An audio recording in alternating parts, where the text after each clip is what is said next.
The Senate Committee on Justice and Human Rights, after consultations with the members and a closed-door deliberation, hereby approves the said motion of Senator Estrada and a detention order be issued to Mrs. Franz Garcia Ruiz for continuously evading the questions propounded by the members of this committee, as well as falsely testifying under direct examination by committee members and consistent with the rules of the Senate, which considers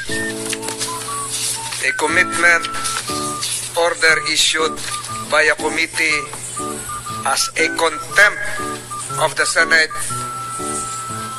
The Sergeant at Arms is hereby directed to place under detention within the Senate premises said person, Mrs. Franz Garcia Ruiz, with visitation rights accorded to his family members as well as counsel, effective today, September 19, 2023, given in open session by the Senate Committee on Justice and Human Rights. So ordered.